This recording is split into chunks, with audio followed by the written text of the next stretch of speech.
Team Philippines, walang pressure. In-enjoy lang ang laro kontra China. Ako nga pala si Igan and welcome to my channel. Please like and subscribe and don't forget to hit the notification bell para lagi kayong updated sa bagong upload kong video. Sweep 3 set nga ang ginawa ng Team China kontra Pilipinas. Sa first set, nakikipagsabayan ang Team Pilipinas kontra China.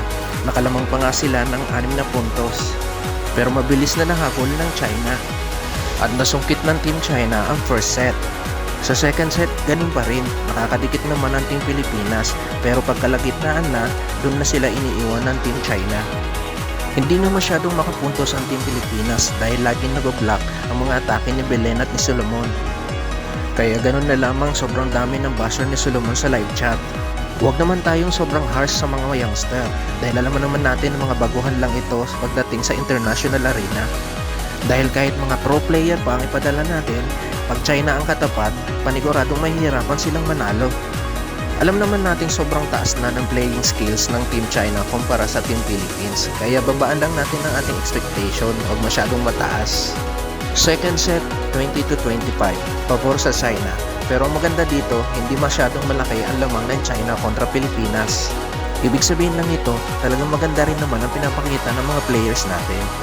Si Banji Alinsug, isa sa pinakapupuri sa live chat ng mga kapwa Pinoy natin. Kahit mga dayuhan, siya pa rin ang pinupuri. Kahanga-hanga naman talaga itong si Banji Alinsug. Napakaliit pero walang takot kung makipagsabayan sa napakatatangkad na Team China. Sa laban nilang ito kontra China, nakita kong may laro na rin ang kanilang middle blocker. O siguro ganito ang pinakita nilang laro kontra Kazakhstan, siguro sila pa ang nanalo. Pansin ko sa Team Philippines, walang pressure na makikita sa kanilang mukha. Ini-enjoy lang nila ang laban kontra China.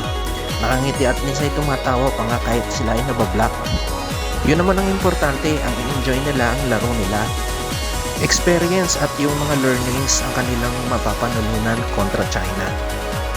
Sa third set, nakakadikit pa rin naman ang Team Philippines. Pero pagdating talaga sa kalagitnaan, doon sila naiiwan ng Team China.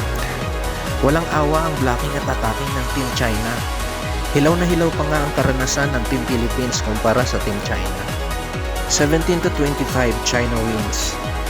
O mga basher dyan na laging gusto panalo ang Team Philippines, huwag ganon dahil alam naman natin na Team China ang kalaban natin, talagang malakas yun. Ang sunod na laban ng Team Philippines ay bukas 1:00 ng hapon kontra Hong Kong.